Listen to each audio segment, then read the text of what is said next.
Hi, everybody. We are so excited to start the Pearl webinar series. Joining us, I'm Prativa Baral. I'm the Deputy Director of the Pandemic and Emergency Readiness Lab. It's a brand new initiative here at McGill University. And joining me is my colleague, Bianca Mamorella, and I'm a research assistant with Pearl. And joining us today, we have Conrad Sauvé, President and CEO of the Canadian Red Cross since 2008. He is an accomplished senior executive who specializes in transforming nonprofit organizations into impactful contributors to local, national, and global communities. Conrad, thank you so much for making the time to be here with us. We're going to chat personal, leadership journey, fun things you do in your spare time. Joanne tells me... What's spare time?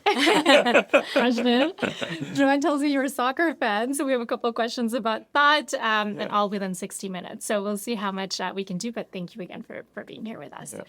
Yeah. So let's start with something that is maybe more present right now. You just came back from a very, very big trip in Asia. And so through a humanitarian global health lens, where do you see Asia heading in the aid and humanitarian sectors, and what kind of worries you most about where we're at right now? Well, I think that's a big question in terms of where things are at. I think more from my perspective at the Red Cross and the work of the Canadian Red Cross, I try to organize my time in the different periods of the year, and you know, there's been a big evolution of our busy time, especially we've seen the last number of years the fires, but we have supported Asia in response. Of course, the largest percentage of the population of the world is in Asia. We have large diasporas here, so we have intervened and supported after the typhoons in the Philippines. We, of course, supported Indonesia, and we had developed a strong relationship with China. We provide a lot of support after the Sichuan earthquake. So part of my role, you know, the challenge all the time is it's not about when it happens, it's how do you prepare yourself before. So this was strengthening our relationship with the different leaderships in terms of how we can contribute in the event of an emergency. And I think one of the biggest changes we're seeing and we'll see in the future years, Indonesia is probably a good example. Years ago, I mean, in the tsunami, I think it was 2004, you saw hundreds, if not thousands, of NGOs go into Indonesia to provide support after the terrible tsunami. In recent years, the Indonesian government has said, no, we're going to control because, you know, you have a whole bunch of outsiders coming into your system, right? And they've strengthened their own systems. So the future is they want technical assistance, but predetermined technical assistance that will add value to their existing structures. And so their interest with us is numerous. We've professionalized different components of our response. We're looking at our planning tools. They're very interested in that, but you have to develop those relationships prior. So so I try to go regularly, at least once a year, to Asia to meet our different partners and to look a little bit at where we are. The areas we're interested in, of course, is in emergency response, but I think there's a commonality, of course, in community-based health,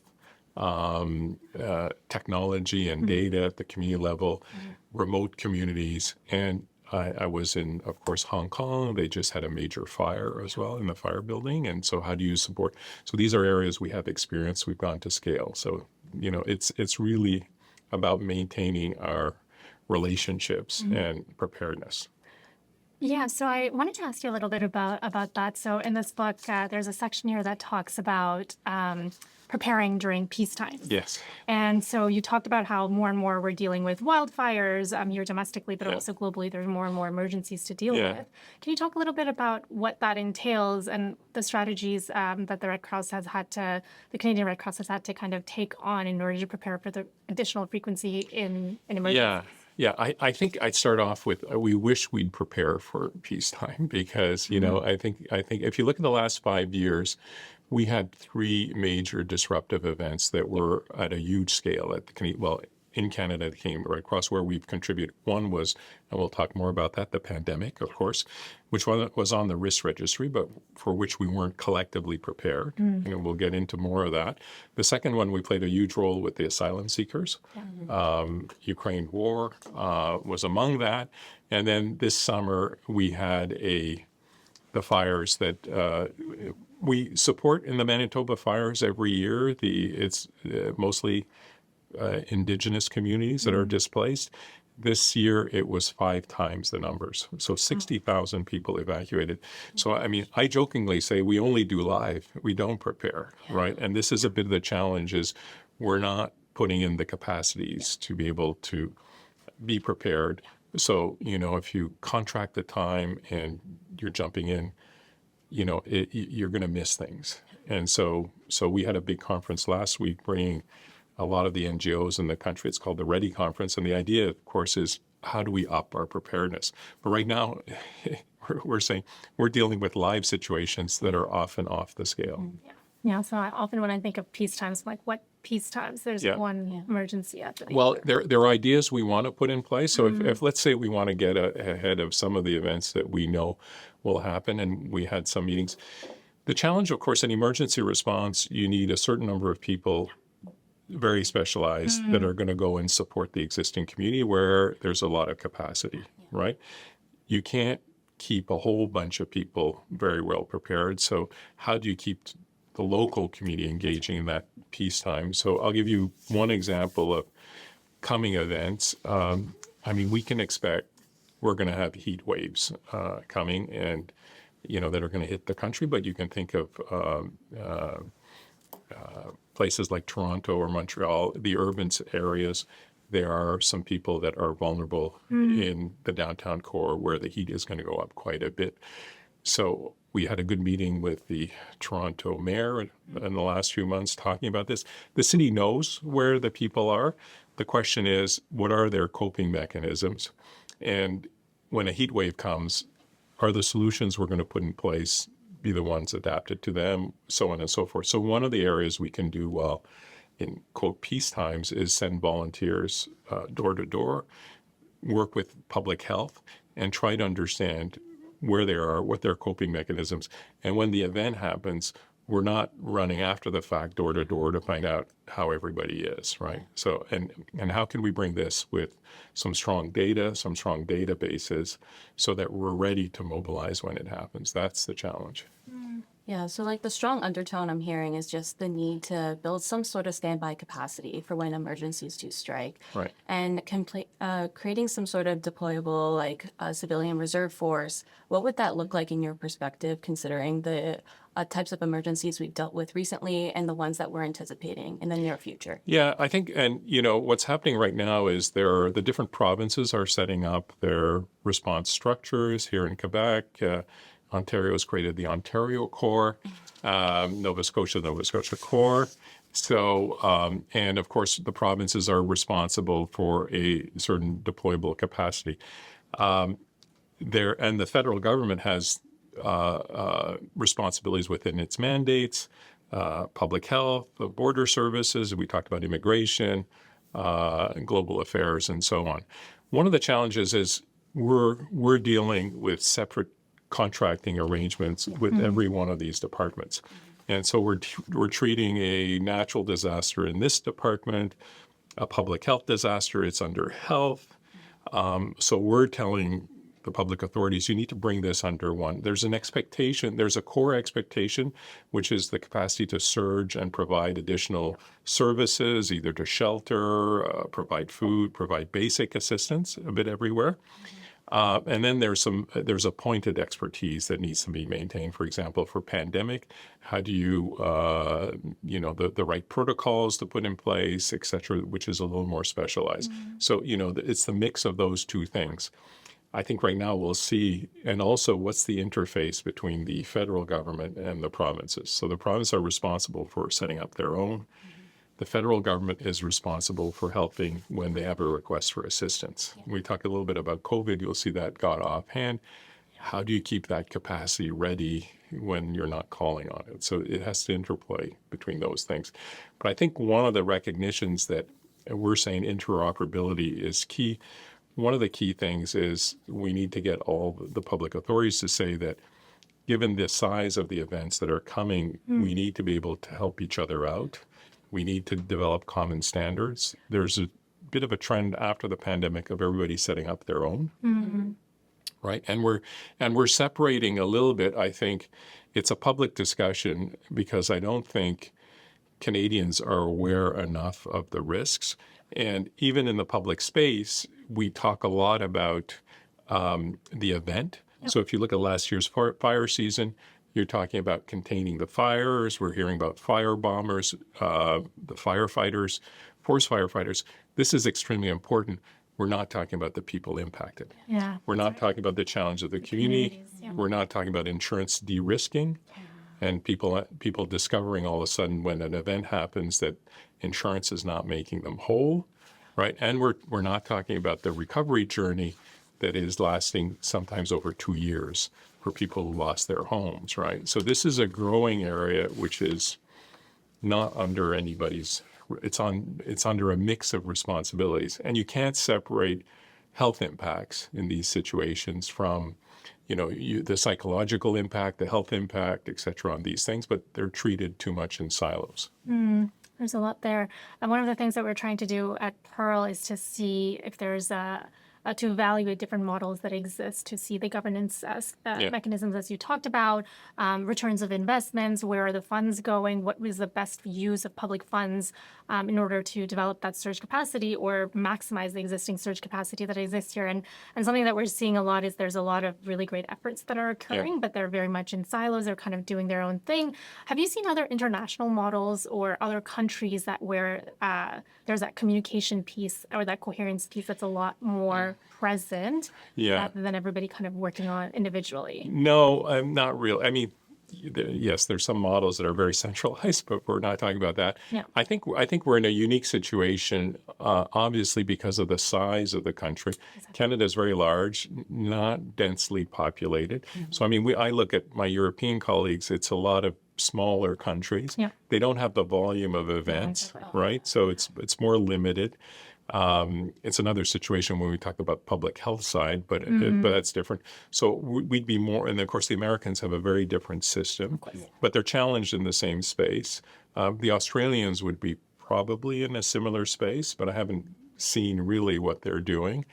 And I think whatever future civil response, you have to build on what's there, particular to Canada, because there's a temptation sometimes to say, let's bring some model up. Something exactly. From scratch. It's just strengthen. Yes. And the pandemic was a good example where a lot of good stuff happened, except we're not keeping any of it. That's right. Yeah. I think about that, I mean, not in the surge capacity perspective, but in the disease surveillance capacity, where a lot of amazing efforts were put in. And then once the pandemic ended, a lot of those efforts kind of were let go or not invested. Where I was hearing about that just last week, actually. HIN. The water, the whole... Wastewater surveillance. Exactly. Was a great initiative. Incredible initiative. Yeah. Yes. And then dropped. It's this great example. And these are also Canadian expertise for the rest of the world, right? So we are building some interesting things. We're not holding on to them. Yeah. I want to touch on something else that you mentioned that I think we should all be heading towards, the idea of all hazards instead of looking at every single emergency separately. Could you speak a little bit maybe about the Fort McMurray fires and the major investment that the Canadian Red Cross did?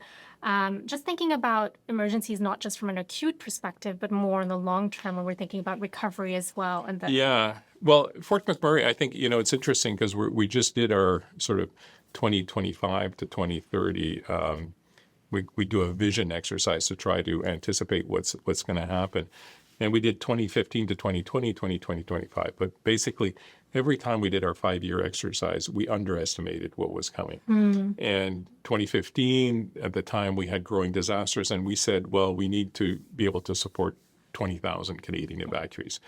And all of a sudden, Fort McMurray happened, and we had 80,000 evacuees, right? And it was particular. Fort McMurray, it's the oil sands, right? So it's a lot of workers. And so we got a call, basically overnight, asking people to register with the Red Cross.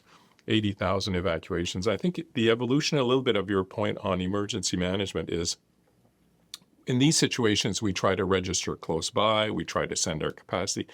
We had used in those days, before that, we used cash cards. So we did preloaded credit cards that we gave to people to be able to spend. And all of a sudden, we didn't have any cash cards left. We had 80,000 people evacuated, registering with us, right? And the Red Cross is the channel by which people will donate. So after a week, we had about $50 million already come in donations. We had these 80,000. How are we? And they left. Some people left to Newfoundland. They left all over the country. So how did you do that? So we transformed our structure. We put together a virtual platform to enable people to register directly. And also, within the first 5 days, we transferred $50 million directly to their bank accounts, right? And the huge shift is, and we kept building on that, is in an emergency response, if you can go reach the person directly, you can build your response from there. And of course, a lot of people need cash, but they may need navigation. They need, otherwise you're trying to guess what they need. And I remember at a time we had a big discussion on, and we have many in terms of communities returning, are you going to set up mobile homes or what? Well, then you have the opportunity to ask them, where will they stay, right? So the past was you're sending a lot of things in to, you're going from the people, and you're going to decide what you're going to do and how you're going to help them. And I'll give you one example that's changed a lot and happened again in Jasper, for example. Now, we innovate in a number of programs, but one of the key aspects, it's a region where if you work in the oil industry, you're well paid. But if you work in the service industry, you're not necessarily well paid. So we made a particular effort to pay for the return of the service industry workers, pay their air flight, support them in their accommodation. Otherwise, there'd be no service industry, right? So you're seeing the different situations. But the key thing is, now we've kept investing in that, the ability to understand how people were impacted by talking to them, understanding what their level of insurance was. And of course, this feeds to the next, we can understand more what could be the potential impact of other events. Now, we did some work, not as much as I wanted to see, but also the impact on the health system, right? We know also it's an extremely stressful moment for people. They lose their homes, they're dealt with their insurance. There's all kinds of post-traumatic impacts. There's a lot of tension in the families, et cetera, et cetera. I'll just make one comment and then I'll leave it to Bianca because I've taken up too much space. But I think I was just reflecting while you were speaking on this, on the idea that when we think of emergency, most people might have this perception that it's a one-time acute thing and then it's over. And what I'm hearing from you is actually recovery takes time and it takes intentional effort and investment to make sure that folks are well taken care of, well above and beyond the acute crisis, but recovery, right? And I think that's something that we often tend to forget in the peacetime period, and yet I think requires so much investment. When we're talking about recovery of folks who have been displaced, and probably takes a long time for them to come back to homes. And also I think everybody doesn't understand why it's not rebuilt very fast. So and most communities are different, but if you own a home or your apartment and you have a fire in any kind of urban setting, first of all, if you want to fix something, it's not easy, right? To get a plumber, to get somebody to, because everybody's busy. So put a community and put 1,000 homes destroyed, and all the processes that you need to. So that's going to take time. And it's a bit of a funnel in these situations. Jasper is a good example. So we have a certain part of the community that everybody's evacuated. So then a good group comes back. They're not impacted. And then there's a group that have lost their homes that are severely impacted. And everybody says, well, you need to go fast. We're seeing, and people also just on the in terms of psychological impact, react differently. And we see sometimes spikes in crisis a year later. That people cope at the beginning, but then the addition of different things, they realize when they come back they're dealing with their insurance. Is it covering everything or not? They have to make difficult choices. Are they going to rebuild or not? Do they want to stay there or not? Are there more risks there? And so what we're advocating for is you need to support people in these decisions, right? This is something you're not facing every day.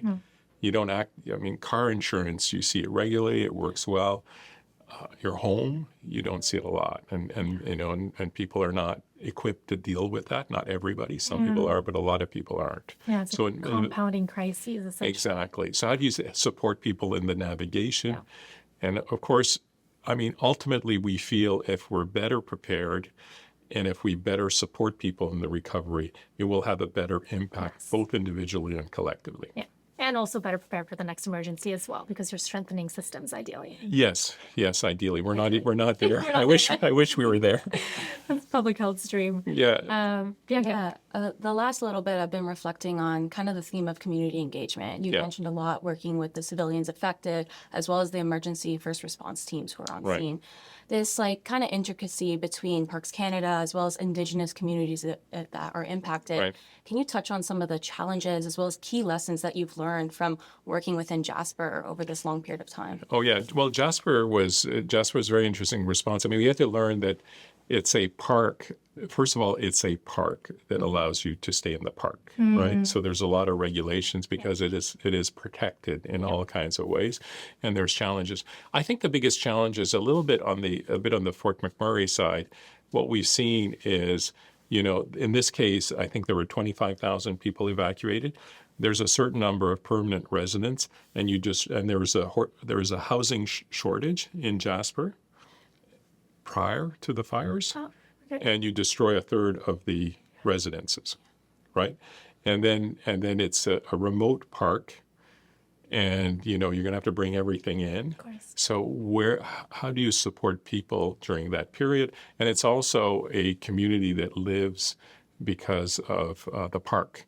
And because of the ski and the outdoors, right? Yeah. So where we innovated, which we didn't think we'd go there, Park Canada hired us to manage temporary residences. So these trailers, so there's a whole communities of trailers, they're offering housing that's not too expensive for people there, because otherwise there's, the economy of the community stops, right? So this is the example of a collective support.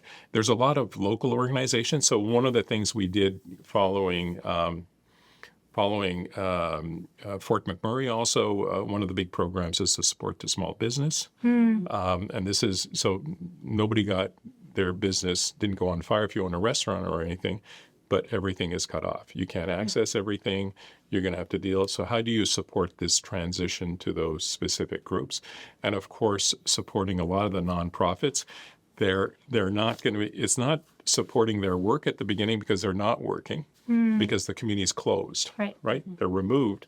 But how do you support them transition, come back to where they were? So there's a lot of effort in understanding that recovery component. Wow, there's a lot there. I guess reflecting back on Fort McMurray, you mentioned supporting small businesses. Were there any other major changes that you took from that disaster and kind of reflected into your now kind of philosophy on approaches going forward? Well, I think the biggest one is technology and the ability to be able to register and provide direct assistance. The whole component of data. I mean, besides building the specialized services.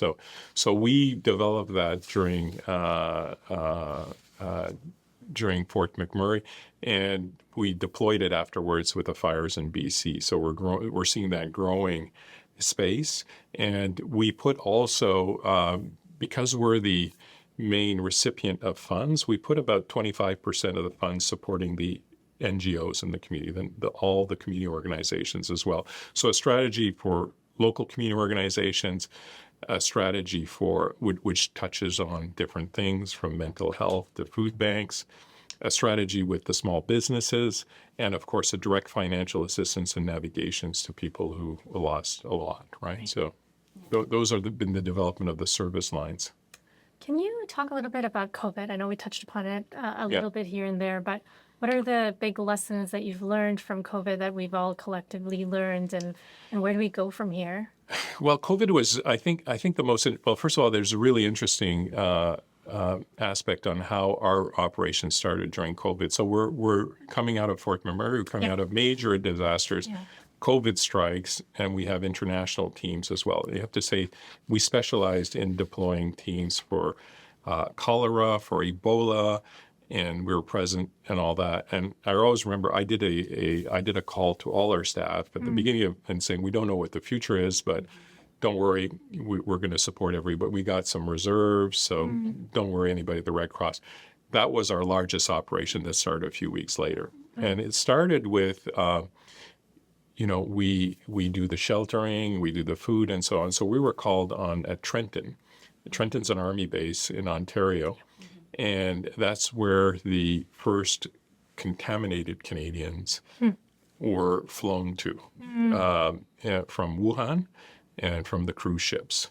And so we were asked, just set up the food, the Red Cross, don't do too much, food and drinks, right? And the first question we asked, what's the protocol? Yeah. What protocols do we apply to protect our staff? Yeah. And I remember talking to the Public Health Agency, they said, talk to Ontario. So they didn't have any protocol. Nobody had a protocol. Building the ship while steering it. Well, nobody was used to doing quarantines, right? They'd never done quarantines. So that's where we brought our international team, and we wrote the protocols. And actually, the protocols, including the typos, ended up on the others in the government's documents.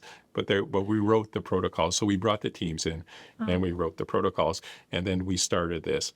Now, a little bit into that, I got a call from a colleague I studied with, one of the doctors who was running the western part of the island of Montreal. She called me a Saturday morning and said, Liz, she was desperate. She's one who went in with her children to provide care in a long-term care facility where there was nobody to service the seniors, right? It was that bad. And so she said, listen, I'm desperate. I'm going to call directly. And so that afternoon, we prepared a team, and we deployed teams of 3. They told us the 10 worst long-term care facilities in their area that was the most contaminated. And, we saw 3 things at the time. One, the high number of patients that were contaminated, high number of personnel, and also a high number of personnel that weren't showing up for work because they were afraid. Yeah. And so what we did is we created teams of 3. We called them EPI, epidemic pandemic specialists. There's a designation which is I, so we put the E instead. And we recruited from IMGs, international medical graduates that had experience in countries where infectious disease were clear. So bottom line is we set up teams, but they went in there with green tape, red tape, yellow tape, and physically help the institution organize itself, create its corridors, right? All the experience we had internationally, practical experience, not judging where they're at, helping them. And within 5 or 6 days, the level of contamination went down. Then they told us, well, can you take another 30? So we ended up doing, I think, about 1,500, about 400 long-term care centers. I have the right numbers here. It grew. And the military was deployed at a certain point, so we provide the training to the military. And then we were asked, could we replace the military physically also? So that grew. So it's interesting. We did the long-term care facilities, and because it was Montreal and it grew, the penitentiary in Laval asked us to do it. So we did all the penitentiaries in the country, and then we did all the quarantine at the border, and we did vaccination in remote areas, right? So we grew we recruited over 5,000 additional staff during that period. But the key factor for us in terms of maintaining this capacity is the fact that we had people that had the expertise. Yeah. We kept it alive, and they could pivot. The second part is we had that strong surge capacity. So, I mean, people ask us, in the middle of the pandemic, how did you hire so many people? Yes, right? That was going to be my question. Yeah. And so quickly. Yeah. So what we did is, so first of all, we found, IMGs, I mean, some of them were working for Uber. Right? I know. Yeah. And there's thousands of them, right? So, and we happen to have a lot of IMGs on our staff because that's who we deploy internationally. Right. So they were networked there. And so they opened up that network. But we decided because we're going to ramp up, we'll create a temporary hiring agency in Montreal. And we took the staff from Air Canada, Cirque du Soleil, and Bombardier.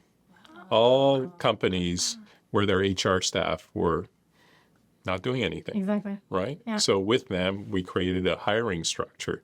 And that was part of our discussion, by the way, with the regional authority and all that. We're saying, they're sending all their people into this situation. Who's creating the structure, the recruitment and all that. So that's where we, and if you talk about the experience coming out of that, you can see the two components. One, the ability to maintain a capacity to surge, because you're going to draw on other expertise in the community, and the expertise in terms of the pandemic. The third part, we influence the federal government. I think there's about 200,000 NGOs, 200,000 not charities, but nonprofit organizations in the country. Everything from local food banks to help groups to, very specialized, and they're essential. So we convinced the federal government to fund us to do their training and provide them PPE and training, which was critical, right? So it's another component that we're now looking at, but they're an essential because they're afraid to do their work. And, the challenge is how do you maintain that level of communication? Because you remember the protocols were changing and people had all the time. So you had to have a link, a training link to them. I have to say, one component that we already have is we train about 900,000 Canadians every year in first aid, the Canadian Red Cross. So we have that structure. Right. So we use that structure too. Right. So we converted a bunch of existing structures. But so again, when we're looking at a civilian response, I think one of the challenges sometimes in governments is they wanted to create a new army of something, with uniforms and all this stuff, as opposed to creating the structures that can amplify what exists already, right? Can add, can train, can contract. Yeah. I have to say, I'm not going into the details, but the contracting is really complicated. Sure. We were renewing our insurance when we were going into long-term care centers. You can think our insurers, what they thought of us going into the middle of COVID, right? They said, we don't insure a house that's burning, right? Right. So these are all obstacles. There could be obstacles to response.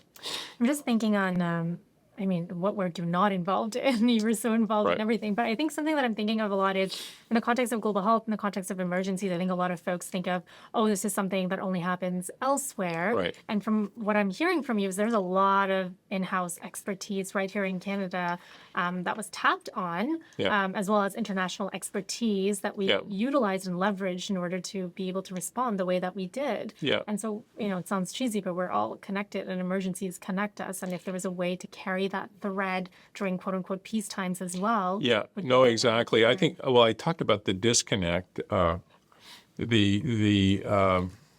disconnect is we're funded by Global Affairs for our field hospital expertise. Right now that's been cut. Yeah. And because it's not tied to an intent to build our national resilience. Right. Right. It's those connections that are missing. That's right. Right. And you were asking me earlier prior to this what I thought about Carney's speech. If I can jump into that a little bit. But I think one of the strong parts, not so much his Davos speech, but in terms of a middle of power, but I think that connects is the work we do in this case. There are some really difficult places in the world where, you need to intervene and it's going to be complex. The conflict areas where there's not a lot of government structures and so on.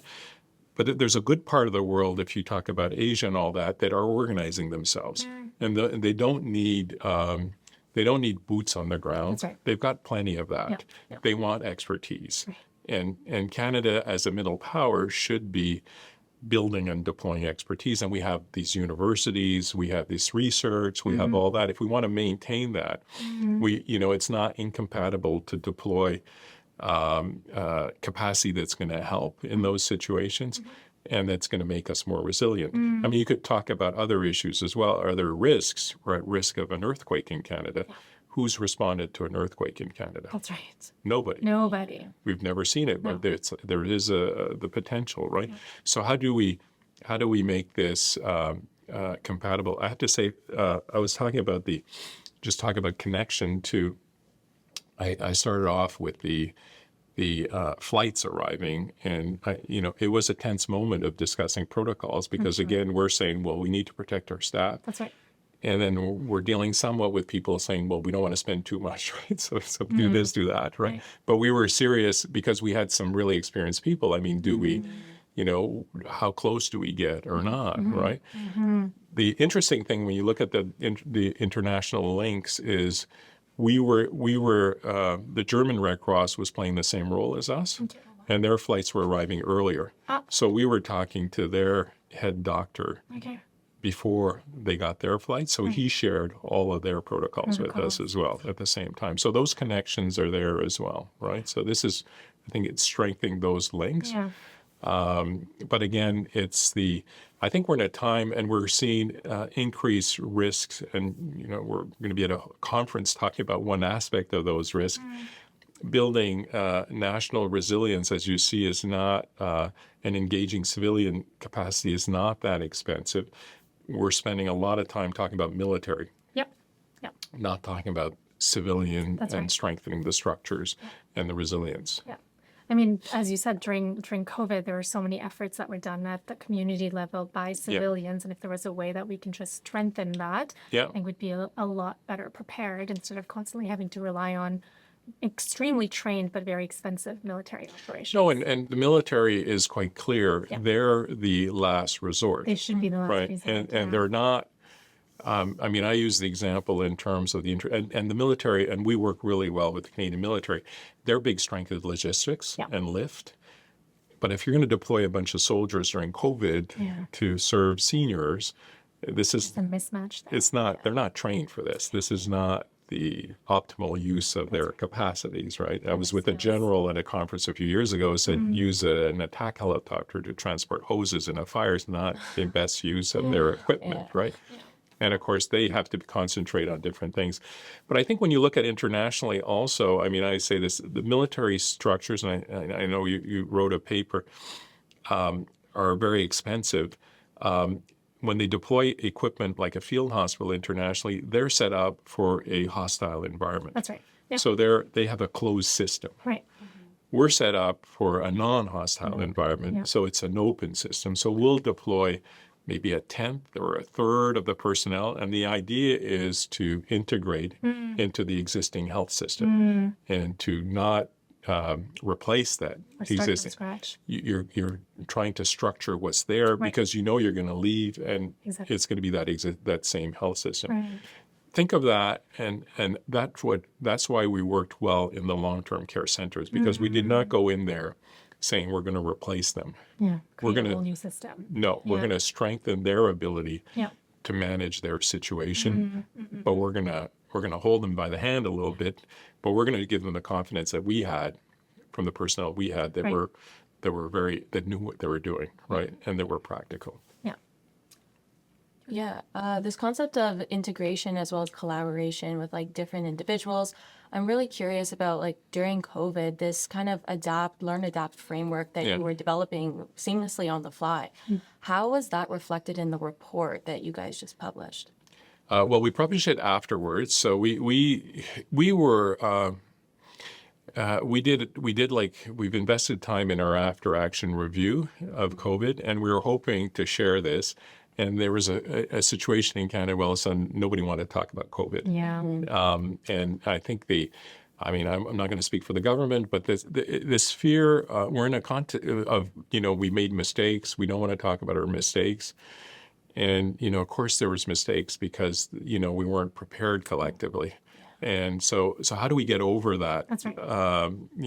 In public, and it's constant. If one party's in power, the other one's looking for mistakes, et cetera. So we're not learning.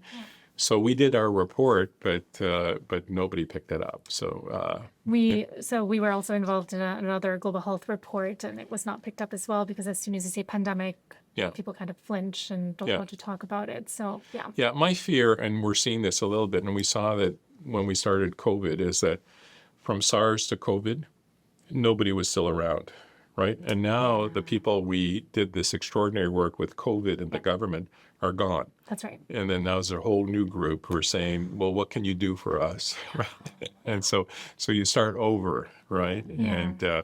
And again, again, for the Red Cross, in terms of national preparedness, I think we want to bring together we put in our report disruptive events Yep. so that we take an all hazards approach. Yeah. Yeah. Yeah. I'm going to ask you to quickly follow up on that because of how incredibly everything is politicized, especially COVID, especially emergencies. How do you stay neutral and trusted when operating in increasingly polarized environments? You're talking about domestic? Domestically for now, but we could Yeah. talk internationally as well. It's not easy. Well, first of all, you want to have the trust of. It's a challenge because when you get the more into these events, we have the trust of our relationships, and we don't want to throw anybody under the bus, of course right? And we're inside these things, and it's hard. But I mean, the best example is the recent fire response. It was off the scales, and we showed up, and we were criticized for not being prepared enough by different communities, not having this and not having that. And I did get a nice call from one of the senior leaders in the government who said, listen, when there were calls every day where we were getting criticism, and he said, I want to really appreciate your staff. None of them complained. None of them said, it's not because we're not prepared. We didn't have a contract. We weren't expected to do this. All the things that you could have said, because then none of this is useful. And then you have to go to the next stage. I think the other side in emergency management, we understand, and I go into meetings with different provincial authorities. It's a really stressful moment. Yeah, of course. And the others, and if you're locally and you've lost a lot of things and so on, people will express a lot. They need to express it, and sometimes they express it to us. We just have to manage this in the overall, and then we've kept these relationships, and we've kept on, and we kept working on, and we kept building. But we'd like to get out of the building on the tarmac to getting ahead of these events. I would love to ask you about when you first came in 2008. The Red Cross had 3 years earlier had gone through a process where they had pleaded guilty to distributing contaminated blood products. So we wanted to know, how did you move from that to now being so involved? And you talked a little bit about relationship building and whatnot, but I'm assuming you had to revamp the organizational strategy and the operations. Could you talk a little bit about that? Yeah, it's interesting, actually. Sometimes I lead with that. So if you take any organization, the Red Cross was instrumental in putting together the blood program in Canada and this after the war. And it became 2/3 of our operation. Wow.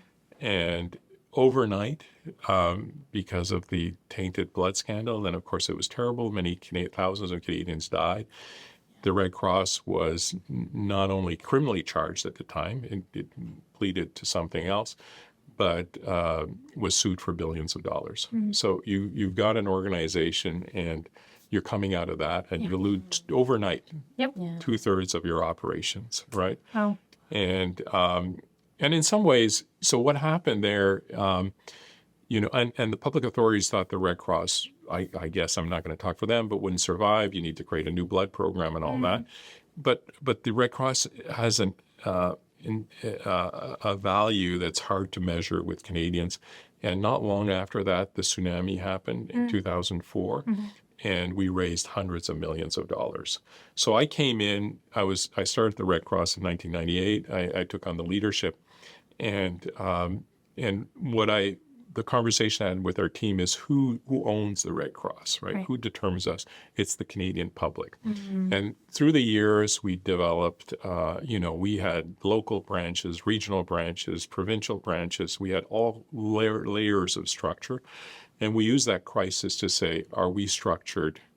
Are we structured the right way? And I like Henry Mintzberg, who's here at McGill, often says organizations have the structures of their year of inception. And after that, you do geriatric management, right?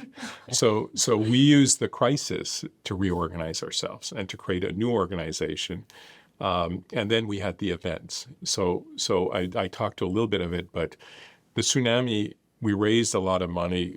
We were laid in. It was complicated. We did a lot of good work, the Canadian Red Cross. But from the tsunami to Haiti, we were a different organization. Yeah. And when the Haitian earthquake happened, we had field hospitals. We had a whole reconstruction team. We had specialized teams. So we used that. And that from there on, we built our international team. From Haiti, then I talked about Fort McMurray. We built our national structure. So we kept, every crisis has strengthened the way we're organized.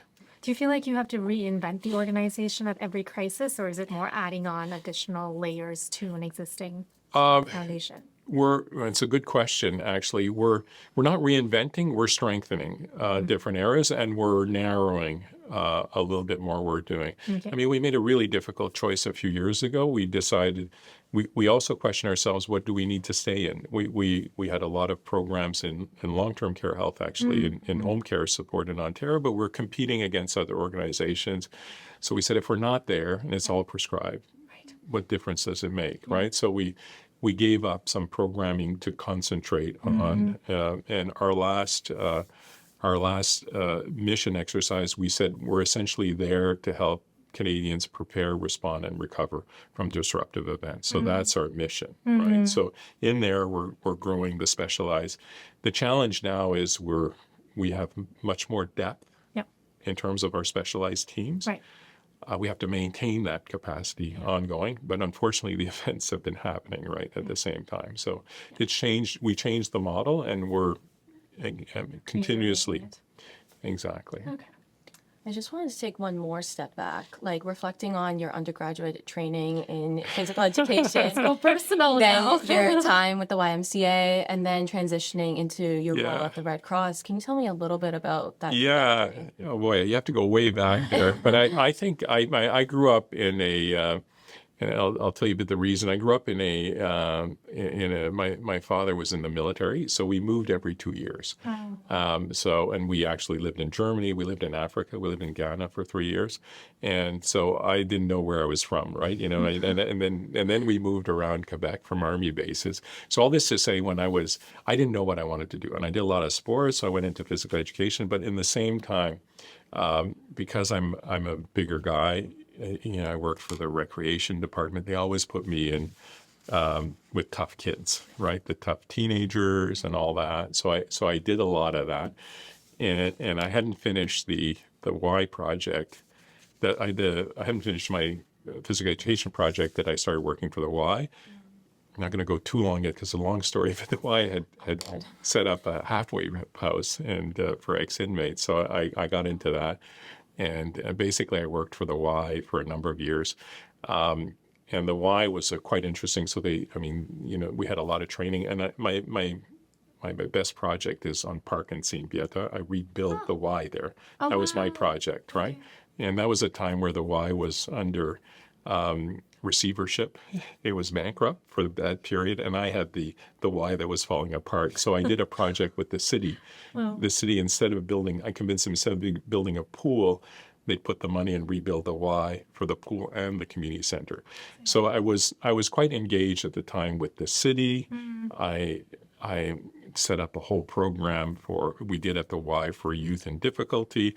We set up a methadone program. Well, we pushed the local clinic to set up a methadone program. We had outreach workers for kids in difficulty. You can see, so I had all that. And then, so I got on the CLSC board here. I chaired the regional health board in Montreal for 5 years that funds all the hospitals and all that in a difficult time. So I came into the Red Cross with a lot of experience with the provincial government, the local government, the business community, and I came into the Red Cross, which was under receivership, under protection, looking for. So it was, and I wanted to do things and I wanted to change things. And it happened. I mean, you come and you don't control it. Of course, it's not just about me in this, but I came into running the Quebec operations for 9 years. But in Quebec, we had the Saguenay floods. Yep. We had the ice storm. And, at the time in Quebec, that was the same. The 97 ice storm? The 97 ice storms. And the Quebec government there thought, what next, right? And this is, I think our challenge all the time with governments is we're organized after the event Yeah. Yeah. and it's not sustained, right? So how do we, and this is what we're trying to work on, how do we modelize some of the impacts to show how do we need to be prepared, right? Yeah. Any other questions? I guess like one kind of final note. Yeah. Any words of advice or words of wisdom for students who kind of want to go into the field of like emergency management as well as emergency first response? Yeah, I think I always say, sometimes I have a cousin who invites me to at a high school too, and I always say, it's the same with international. Start with your local involvement. Involve yourself locally if you want to understand. Even when you go work internationally, it's about local communities, right? It's about local dynamics. It's about all those things. And, I got the job at the Y because I was on the student council. I was very involved, and one of my friends got the other job, so he called me, right? That's how it works, right? And so you don't know, so your involvement both in your regular activities or what you enjoy connects you, right? And then brings you in that space, right? And it mixes a little bit. You're seeing COVID, and you're seeing all these things is a mix of yes, theoretical, but a lot of practical as well, and a lot of dealing with people.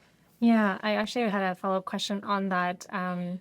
It sounds like because you've worked in so many different spaces and so many different instances, I'm assuming you're a master negotiator. So what would be the most challenging negotiation that you've ever had to do in your career journey so far? Oh God, I'm sorry. I don't know. It's always been difficult situations, a bit of the unknown of what you're doing. I think the negotiation. I had the fortune at the beginning of my career to work with big business, but also be when I chaired the regional health board, I got inside the management of the government, and when you get inside, and now at this level. There's two sides to, you get two impressions when you work with, first of all, some people say it'll never change. I get that all the time. Yeah. And it's, you can work hard. Many of you, people tell me all the time, many of you come before that hasn't changed, right? And the other side is things change all the time. Yeah.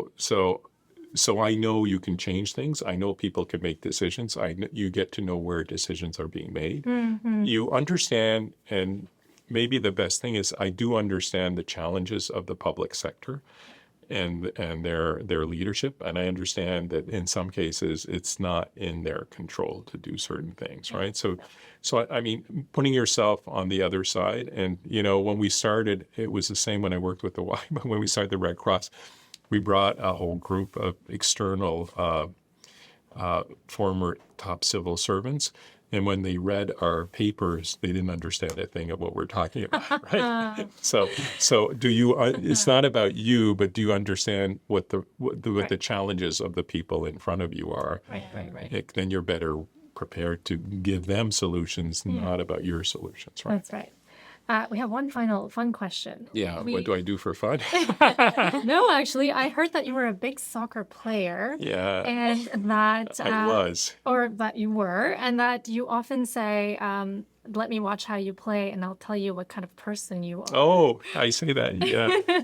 But I also heard that you were also playing with our chief of police, Fadi. Fadi, yeah, I did. Is he as good of a soccer player, or are you a better soccer player than he is? This is for this. He'll tell you I'm better than him, of course.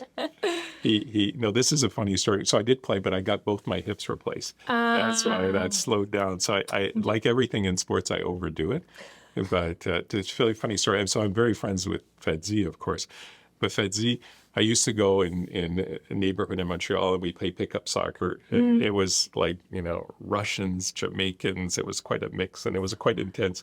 And there's a guy in the middle of the field with this big afro, and he was talking all the time, right?